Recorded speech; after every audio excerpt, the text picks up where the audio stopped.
आई दीदी। नमस्ते आशा दीदी। नमस्ते। और घर में सब ठीक ठाक है? हाँ दीदी, सब ठीक है। कैसे आना हुआ दीदी? तुम्हें याद है ना, कल छाया VHND सत्र में ज्योति को टीके लगवाने आना है। रहने दो दीदी, मुझे नहीं लगवाना टीका वीका। पिछली बार ज्योति को टीके लगवाए थे, उसके बाद इसके पैरों में सूजन और बुखार आ गया था। ना ठीक से दूध पिया, ना सो पाई, बस रोई जा रही थी। मैं 2 दिन काम पर भी नहीं जा पाई थी। घर वाले भी मुझ पर गुस्सा कर रहे थे। मैं समझ रही हूँ सुधा, हर माँ बाप अपने बच्चों को परेशान देखकर घबरा जाते हैं। जैसे तुम्हें ज्योति की चिंता है, वैसे मुझे भी इसकी चिंता है। तुम तो एक समझदार माँ हो और तुम जानती हो कि टीके लगवाने से बच्चों को कितनी खतरनाक बीमारियों से बचाया जा सकता है। इसलिए तुम कल एक बार आकर ANM दीदी से मिल लो, फिर जब तुम्हारी मर्जी हो तब टीका लगवाना। ठीक है दीदी। बहुत अच्छा। ये लो बुलावा पर्ची। आइए दीदी, बैठिए। नहीं, मुझे कहीं और घर जाना है, मैं चलती हूँ।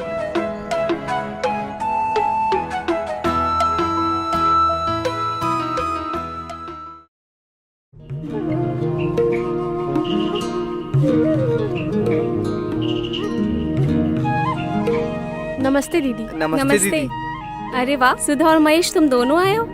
हाँ दीदी, हमने सोचा हम दोनों मिलकर ANM दीदी से बात करेंगे। बहुत अच्छा किया, आओ।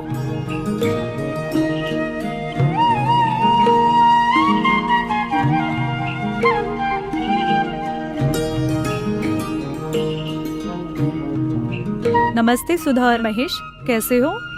सब बढ़िया है दीदी। आशा ने मुझे बताया कि पिछली बार ज्योति को टीका लगने पर बुखार आ गया था। जी दीदी, हम सब बहुत परेशान हो गए थे। अच्छा, जब पिछली बार ज्योति को बुखार आया था तब तुमने क्या किया था? दीदी, उस दिन आपने एक गोली दी थी, पर इतनी छोटी बच्ची गोली कैसे निगल पाती, इसीलिए हमने उसे पीस कर गोली खिला दी। बड़ी मुश्किल से गोली खा पाई थी ये। और गोली खाने के बाद क्या हुआ? दीदी, 1 या 2 दिन तक बुखार की गोली देनी पड़ी थी, फिर ज्योति बिल्कुल ठीक हो गई थी, लेकिन गोली खिलाने में बड़ी परेशानी हुई थी। घबराने की कोई बात नहीं है। और हाँ, मैं तुमको एक और बात बता दूं कि इसको जो टीके लगे थे उससे ये कई खतरनाक और जानलेवा बीमारियों जैसे डिप्थीरिया, काली खांसी, tetanus, pneumonia, hepatitis B, polio और डायरिया आदि से बची रहेगी। जानते हो, यदि किसी बच्चे को इनमें से कोई भी बीमारी हो जाए तो इसका इलाज हो पाना मुश्किल है और कई बार तो बच्चे की जान भी चली जाती है। ऐसे में इन खतरनाक बीमारियों से बचने का सबसे आसान उपाय है टीकाकरण।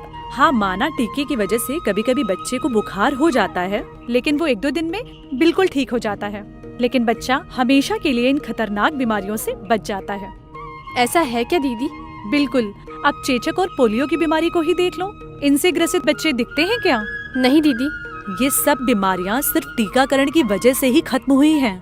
सोचो, जो माँ बाप अपने बच्चे को बुखार या दर्द होने के कारण टीका नहीं लगवाते, वे अपने बच्चे का कितना बड़ा नुकसान करते हैं।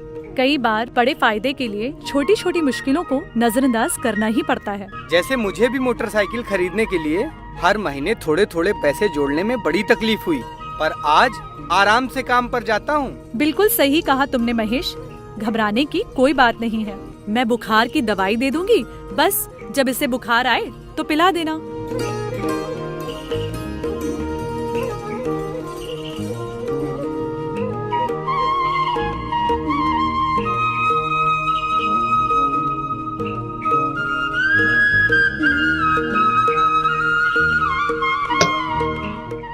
ये है बुखार वाली दवा। पीने वाली दवा?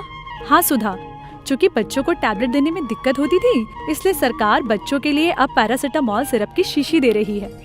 जी दीदी, अब मैं ज्योति को समय से सारे टीके लगवाऊंगी।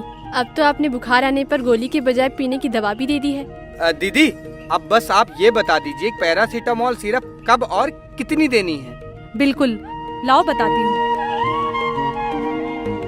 चूँकि ज्योति की उम्र अभी 6 महीने से कम है, इसलिए उसे सिर्फ 2.5 ml यानी कि इतना सिरप देना है। और किसी भी बच्चे को एक दिन में यानी 24 घंटे में अधिकतम 4 खुराक ही दी जा सकती है। और ध्यान रहे कि 2 खुराकों के बीच में कम से कम 4 घंटे का अंतर होना जरूरी है। समझ गई दीदी। तो अगली बार जब ज्योति 3.5 महीने की हो जाए तो उसे टीका लगवाने ले आना। और हाँ, ये टीकाकरण कार्ड जरूर लाना। जी दीदी, जरूर ले आऊंगी। और बुखार आ जाए तो क्या दीदी आप भी, अब पैरासीटामोल सिरप है ना। जब फायदा है बड़ा, फिर छोटी मुश्किलों से क्यों डरे भला।